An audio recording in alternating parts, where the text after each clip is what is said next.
What's up, everybody? Welcome back to our Kratom Addiction and Recovery Daily Devotional series.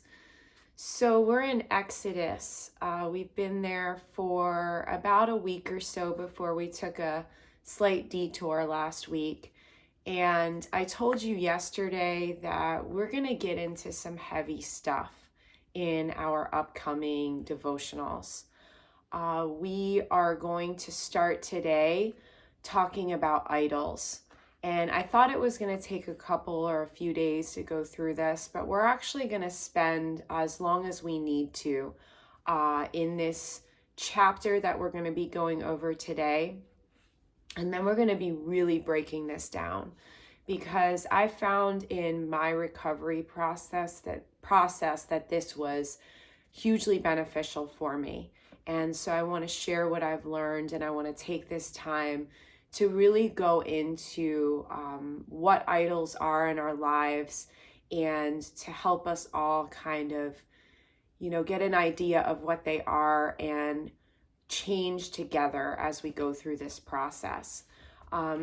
There's a lot of parts of this channel where I try to be uplifting, I try to be loving, I try to be encouraging, and this is going to be the time where there's going to be some tough love that's going on, because in our recovery and in our addiction, there are times for those, really soft, loving aspects of the process. But then there are some times where having some tough love and being really real with ourselves and our process is going to be a part of it.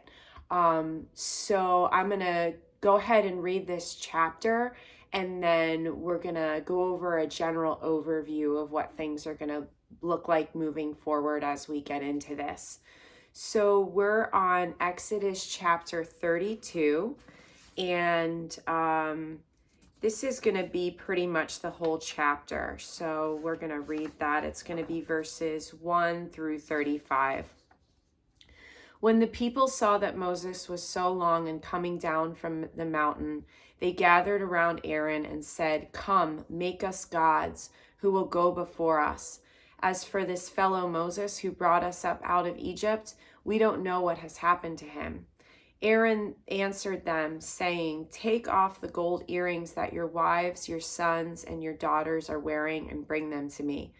So all the people took off their earrings and brought them to Aaron. He took what they handed him and made it into an idol cast in the shape of a calf, fashioned with a tool. Then they said, "These are your gods, Israel, who brought you up out of Egypt." When Aaron saw this, he built an altar in front of the calf and announced, "Tomorrow there will be a festival to the Lord."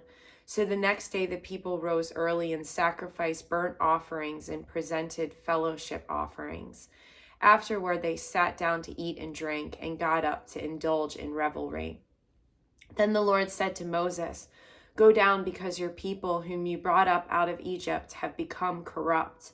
They have been quick to turn away from what I commanded them and have made themselves an idol cast in the shape of a calf.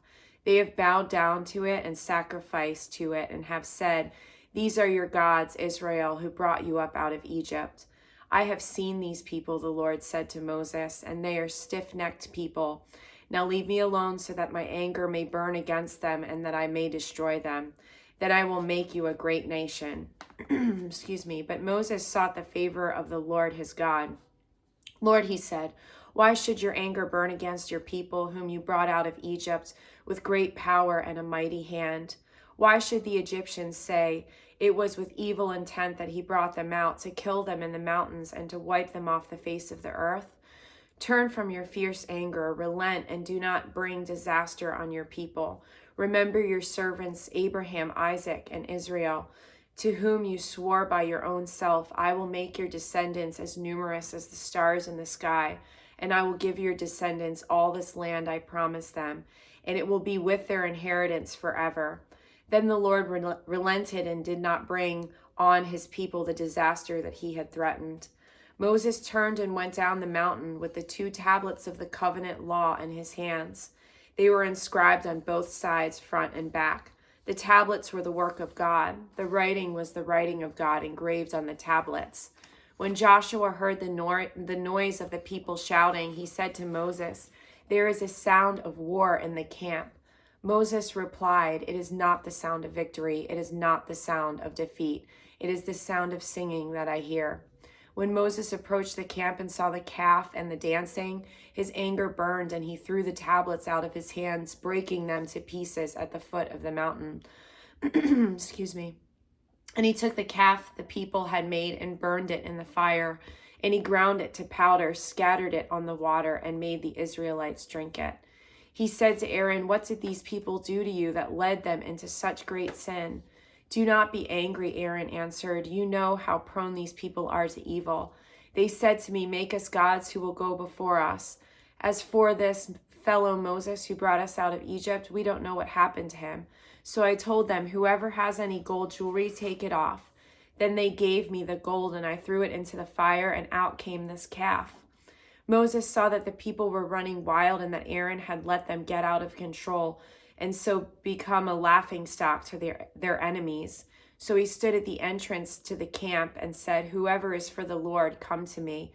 And all of them rallied to him. Then he said to them, "This is what the Lord our God says. Each man strap a sword to his side. Go back and forth through the camp from one end to the other, killing his brother and friend and neighbor." And they did as he commanded, and that day about 3,000 people died.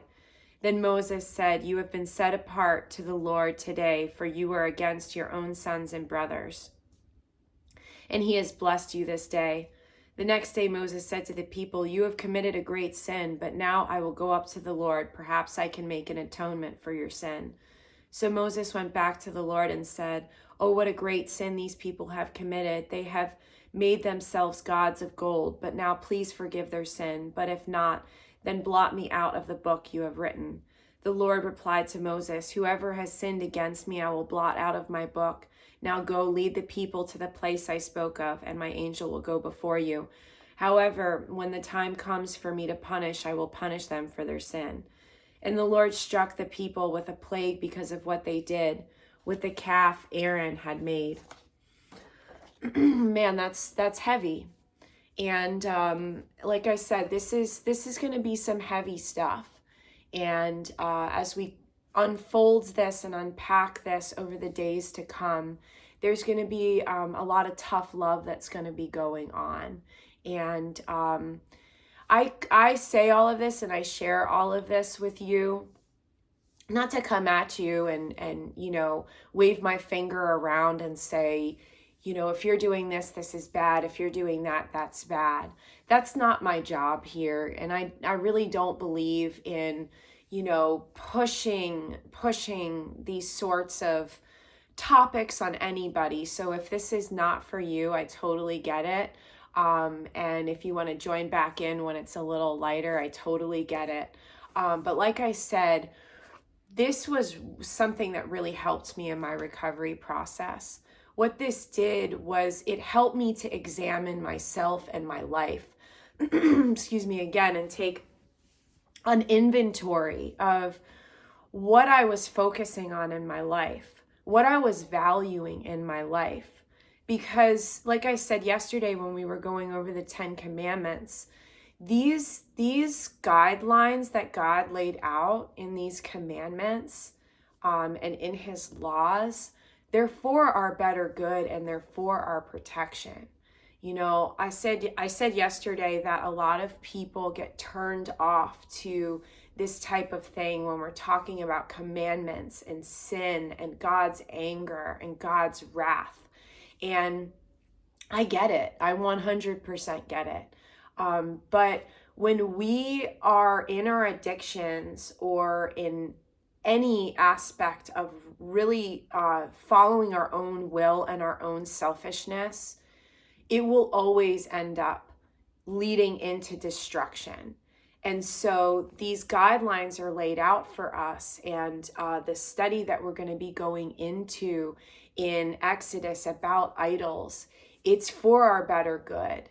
And when we're able to look at these aspects of ourselves and our lives, then we're able to see what it is that, we need to be changing and that we need to be changing our focus on. So I want to share with you too that, excuse me, along with this chapter in Exodus, we're going to be using this book, Redemption. It's really cool. Freed by Jesus from the idols that we worship and the wounds that we carry. And it's by Mike Wilkerson. I got this on Amazon for super cheap. If you are in a place where your finances aren't good and you'd like to have a copy of this book to follow along with, get in contact. My email is in the bio and we may be able to work something out for you. So this book was awesome. Sorry if I keep clearing my throat. This is the first thing I do in the morning, and I drink a lot of lemon water and stuff, but I apologize. Ever since I had COVID a couple months ago, it's like this constant, it's not that bad, but if you hear me clearing my throat a lot, it's because it's first thing in the morning, and I apologize that I do that sometimes. So this book was awesome to me. Sorry, there I go again. And it goes into all of Exodus. It really breaks down Exodus on this super cool level.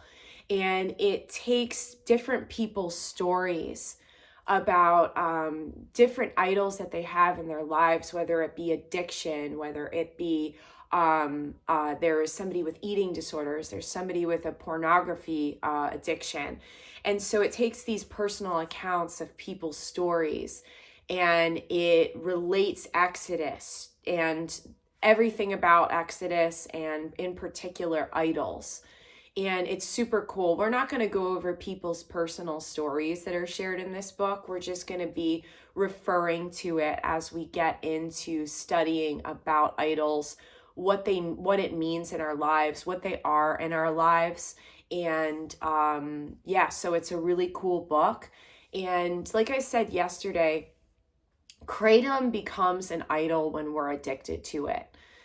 An idol is anything that we worship before God, and that can take the form of addictions, people, places, ourselves, our careers, the need for attention or validation can be an idol in our lives. And so it's really interesting to look at these things and to look at our addictions and our recovery process and be able to identify that kratom is an idol in our lives that comes before God. And so the whole purpose of this study is going to be that when we identify these things and we're able to turn away from them and let go of them, and as we get into the upcoming days, we'll see what happens to God's people when they do turn away from the idols that they worship. Because that's where true redemption comes and true freedom comes. And eventually God's people are led to the promised land.